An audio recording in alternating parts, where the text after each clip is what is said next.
as you have seen there, Yemi Candide Johnson joins us this morning. He is a senior advocate of Nigeria to look at some of the implications, legal implications of the president's speech. Thanks for joining us this morning. Thank you very much. Good morning. Yeah. First of all, I mean, you certainly listened to and possibly even read the president's speech. What do you make of it, speaking from the legal angle? Well, it wasn't intended to be a legal speech, but obviously it has ramifications. Purely from a legal perspective, what is worthy of note, in my opinion, is the view that he appears to have taken as to the intervention of the highest court in the land on the subject matter of the policy that he was addressing in that speech. He said that he had received opinions and consultations from a number of well-meaning Nigerians, and that as a government that respects the rule of law, he had taken note of certain pronouncements by some courts. It was quite a casual acknowledgement of the fact that legal proceedings have been instituted against the effectiveness of the policy. And so from a legal perspective, my conclusion is that the president considers the opinions of courts to be matters that he should consider, but matters which he weighs in the context of other advice that he receives. How disturbing or concerning is it that the courts in that speech may have been referring only to the Supreme Court, and that's the highest court in the land, which made a pronouncement? Yes, the pronouncement has its own difficulties. I think that what the president's speech shows is that what it recognizes is that the court has been invited to intervene in a political matter, and that intervention has created what is a slow-moving constitutional crisis. The Supreme Court has made a pronouncement. The legal effectiveness of that is a matter for the courts to decide, since under our Constitution, what the law is entrusted to the courts, and the effectiveness of a judicial decision depends on how it succeeds in affecting the politics or government or whatever it is directed to. So it leaves me with some confusion because the courts are not intended to operate in the political realm. In this case, they are. And we will discover very shortly whether our law has changed sufficiently to make the decision of the court in this political matter effective. Please educate on how this is a political, how this strikes you as a political position, because it was the governors observing the unrest, the civil and social unrest that the policy and the insistence of the CBN has produced that is making all of this happen. So as a result of the things that they've seen, the governors went to court and said, look, let this be done. And the Supreme Court made that pronouncement.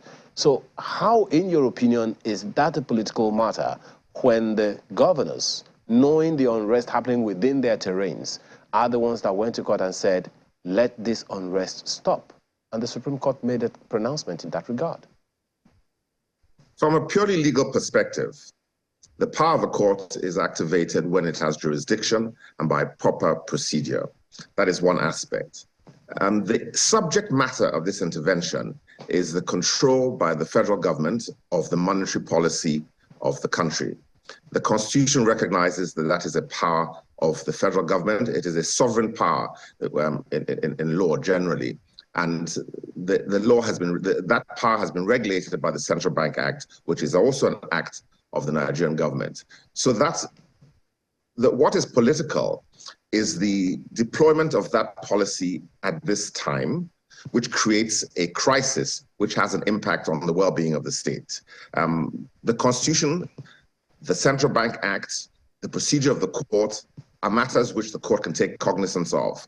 But I think any well-meaning observer would recognize that the implementation or the deployment of this policy, which is highly disruptive, which is damaging to the economy, history and the record of demonetization across the world teaches that it has limited effect on its principal object, which is to control the circulation of black money. But it is also clear from wherever it is operated across the world that it is severely disruptive in social and political terms.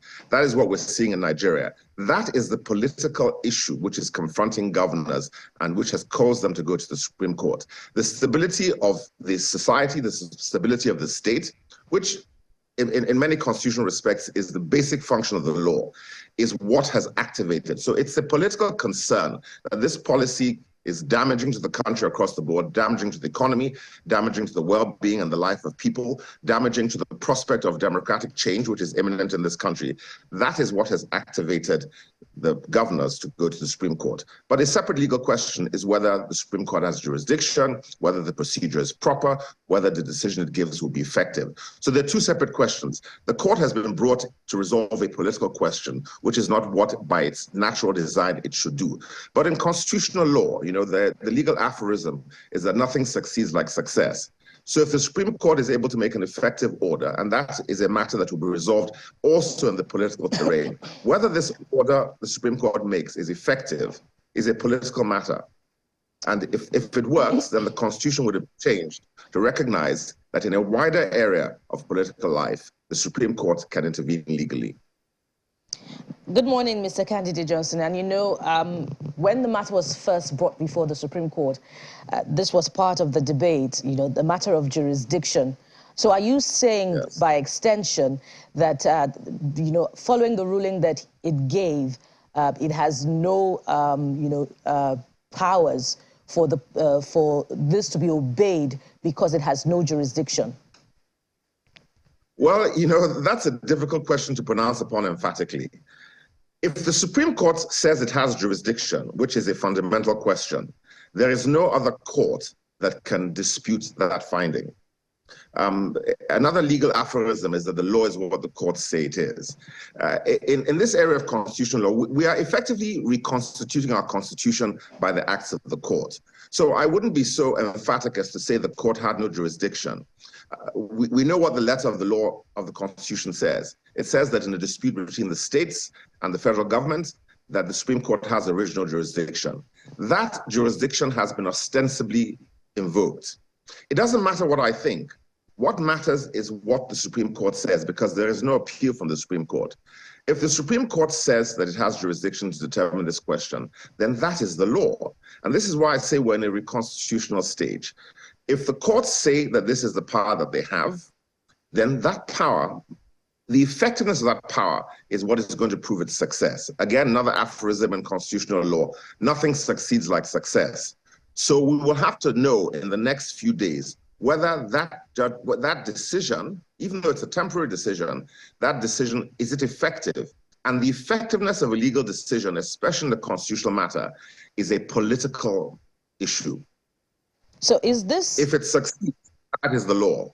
So is this point one which the Attorney General may be arguing in a court of law or at the Supreme Court when it presents its own argument? Because following that presentation of this matter at the initial stage at the Supreme Court, the Attorney General countered it, with its own suit. So will this be one of the points that the Attorney General will be arguing? Sure. If the Attorney General wishes to oppose this ruling, then one of the most powerful arguments he can make is that the court has exceeded its jurisdiction. Now, of course, jurisdiction depends on the subject matter, on the parties, on the territory, but every court has a jurisdiction to preserve the status quo, the subject matter of a dispute, until it has the chance to review that subject matter carefully. That's what the Supreme Court has done. So the Supreme Court hasn't really invoked a jurisdiction in the substantive question. It has merely invoked its protective jurisdiction to preserve the status quo until it can decide the question. But if the Attorney General came back to the court and said, justices, you do not have the jurisdiction to determine the subject matter, the procedure is improper, then the court has a choice. The court has a choice both legally and politically, because make no mistake, the Supreme Court is a court that can and will intervene politically in a question that is put before it. The court will have a chance to decide whether its power to decide disputes between states extends to the question that has been posed in this case, which is whether the monetary policy and the currency policy of the federal government, which may have disastrous economic, social consequences, is sufficiently important a question for them to assert jurisdiction. If they assert jurisdiction, that is the law. Well, I wonder where that will head to, because the Supreme Court is the highest court of the land. But let's go to the predominant legal views expressed following the president's speech yesterday, which is the president was wrong to refuse to obey the Supreme Court order, to obey it partially. If we consider Section 287 of the Constitution, does the president have the powers to override the Supreme Court? When you pose the question so clinically, the simple answer must be that our Constitution does not give the president power to override the Supreme Court. However, I said earlier on that the effectiveness of a decision depends on how it is manifest in context. There's so many legal aphorisms which any lawyer, especially a constitutional lawyer, would refer to in this situation. I said earlier that nothing succeeds like success. That is one that is quite important. But then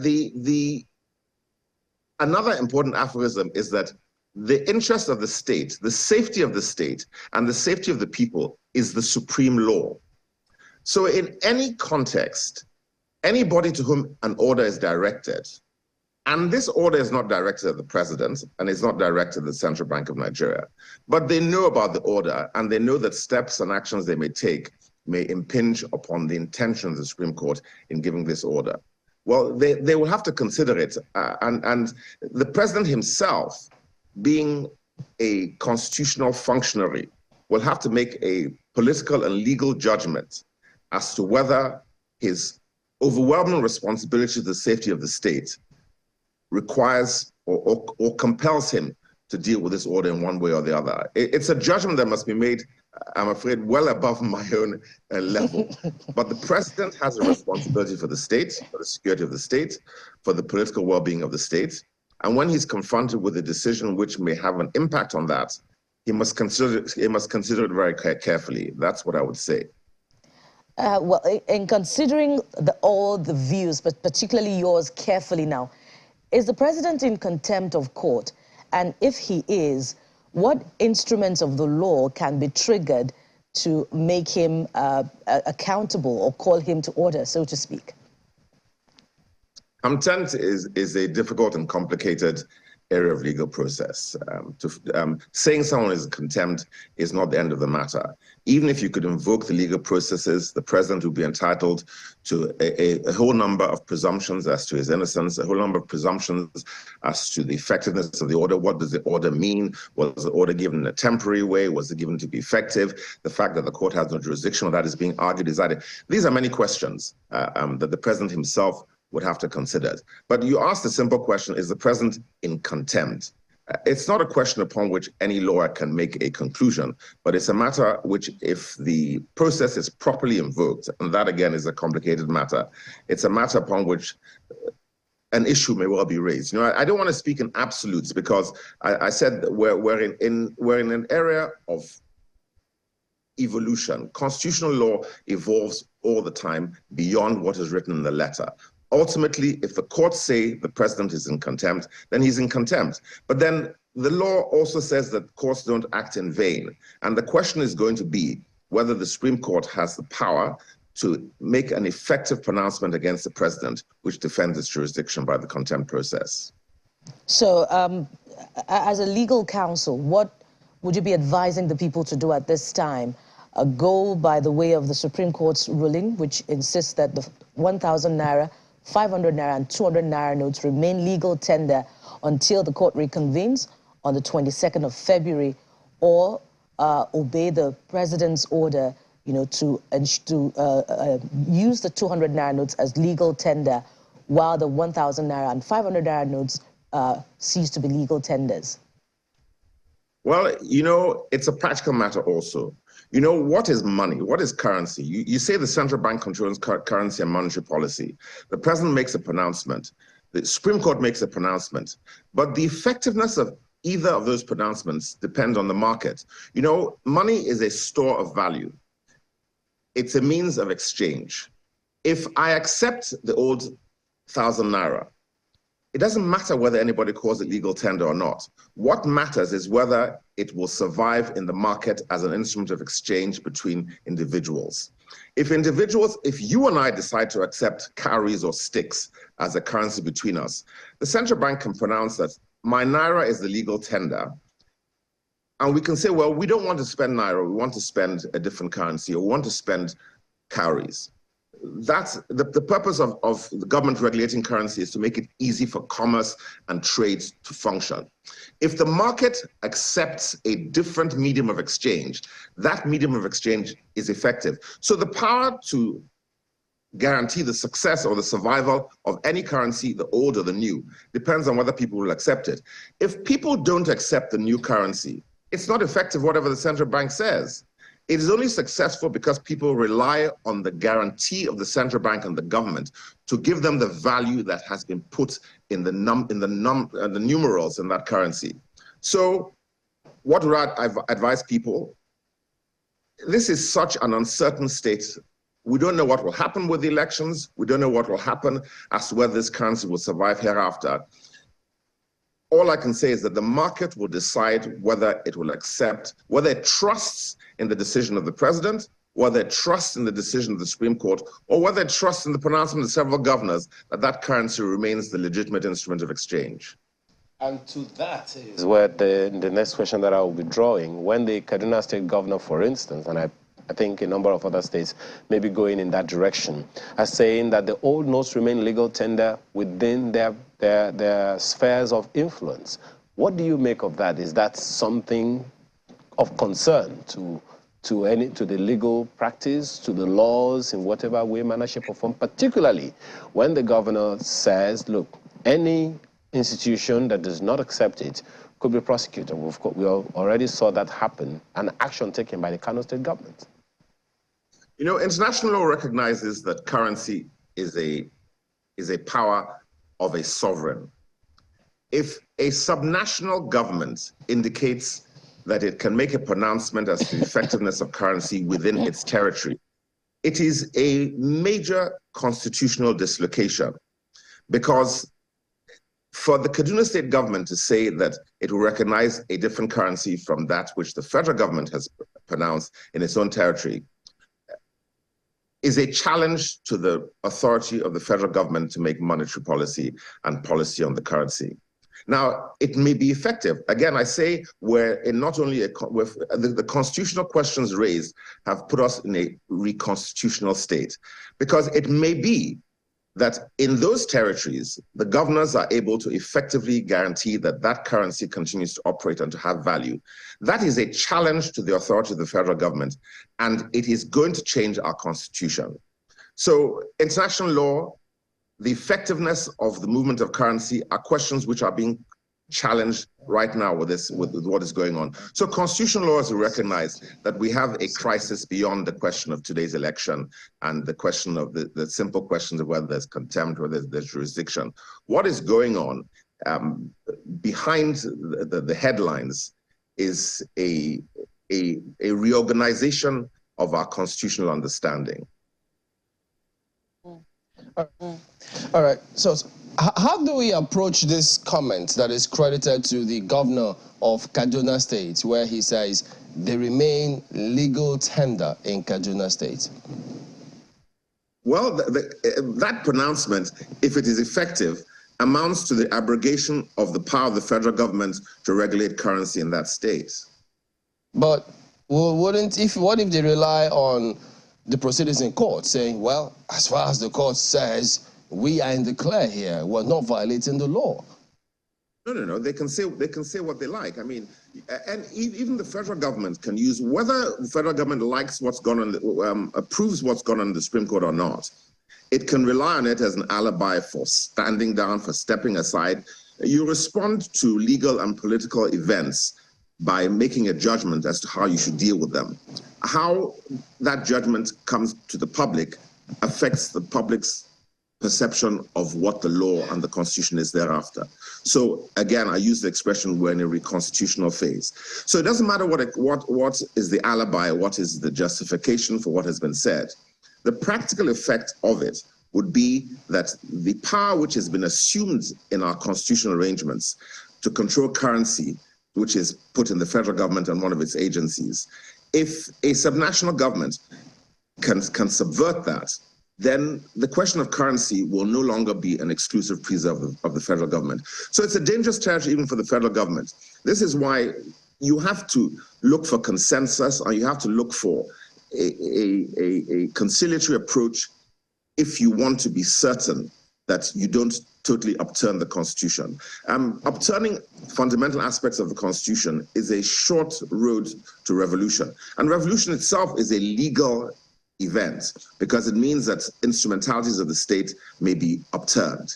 So somebody has to think very carefully as to where this sort of thing should go. In any crisis, there will be those who make loud voices and make loud noises. But in every crisis, any responsible government, any responsible society must have people quietly thinking about the long-term consequences of events that are unfolding. Thoughtful people cannot escape the responsibility of reflecting, where is this going to lead? If this proceeds, and somebody at some stage, and I hope that there will be wise heads behind every aspect of this dispute, you cannot, I think that the great danger is that the central bank governor, assuming that he has authority to act as he has done, has set in motion a process at a very critical and dangerous point of our national life, which could have consequences that are disastrous for the stability and for the future of our democratic government.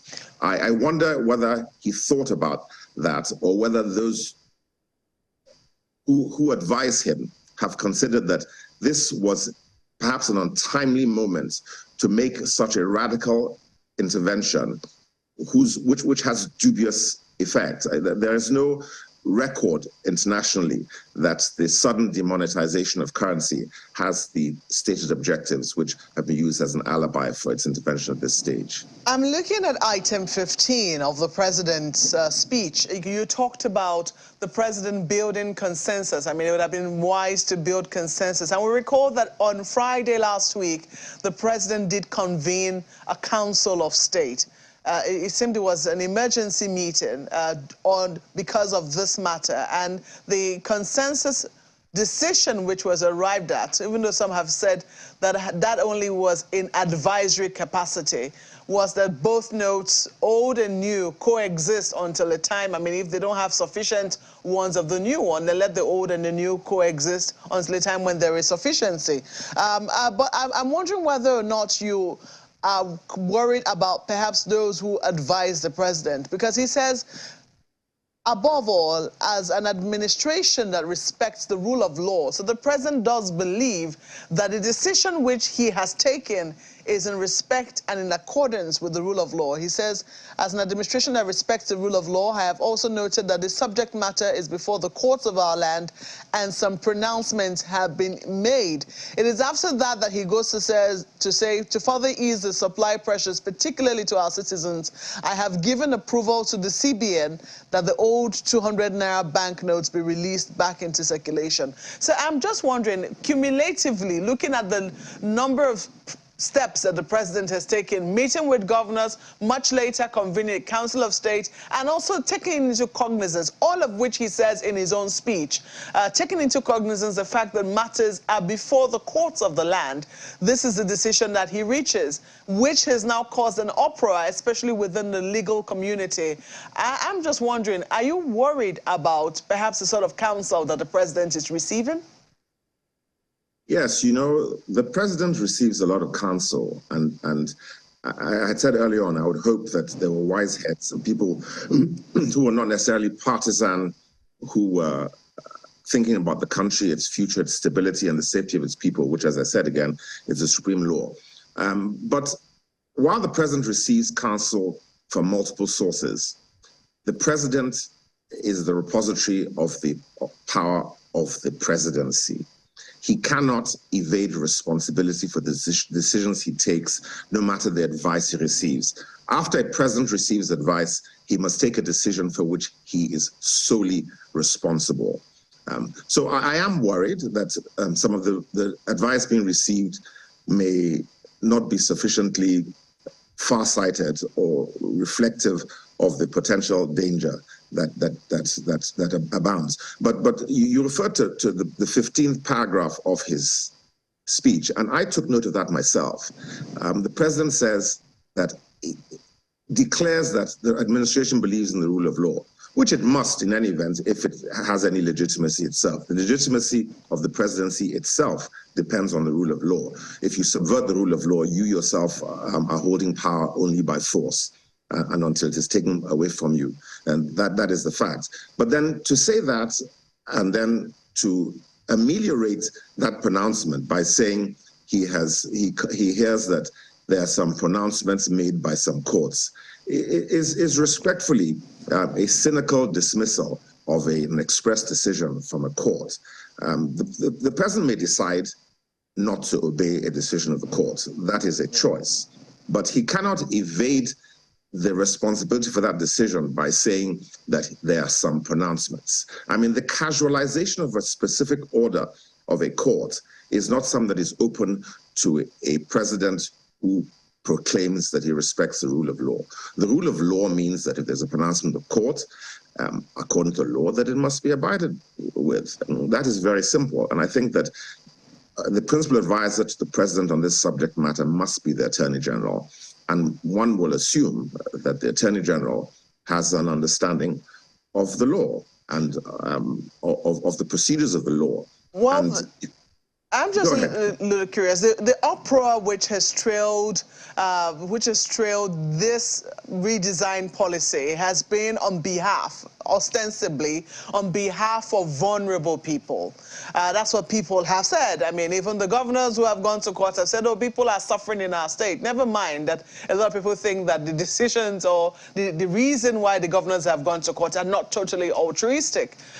Nonetheless, this is what they claim, that it is because vulnerable people are, suffering.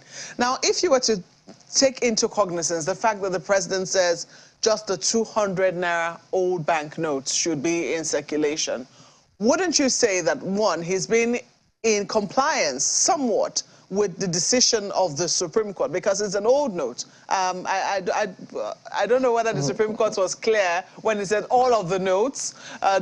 Could you be in partial compliance, one? And then two, don't we think that the primary reason why the governors went to court in the first instance, which is to take care of the vulnerable, who usually transact more with this note, have been taken care of? Well, that is the ostensible effect, that the lowest denomination currency has been released into circulation. Whether that is effective or not, it remains to be seen. But you asked another question. Can you pick and choose which aspect of a policy, of which aspect of a pronouncement to comply with? I don't think you can. I don't think that the president can interpret for himself the decision of the court and choose how he'll make it effective. Ultimately, the court must decide whether he's right or wrong. You asked, again, a question as to whether the Supreme Court was clear in what it said. That's a matter that will come before the Supreme Court itself. But the president cannot decide. He is not a body to review the decisions of the court and determine what it means. He will make a judgment. If he decides not to obey the Supreme Court, that is a political judgment, and whether he can do that is a political and constitutional question. He may succeed. Whether the Supreme Court decision is effective is a political and constitutional question. It may succeed. So we're in a difficult constitutional and political situation right now. What continues to baffle me, frankly, is why a constitutional crisis will be provoked at a time of elections, which is a highly agitated and febrile political moment. I cannot see any obvious reason why this would be the particular time. And talking about the suffering of the people, the record of demonetization across the world, in India, in Myanmar, and all these countries, proves that black money, as it's described, is not mostly retained in cash. Most people who have illicit funds keep it in property, in gold, in diamonds, etc. And the people who suffer most of all from sudden demonetization of currency is poor people. And these are the poor people who transact.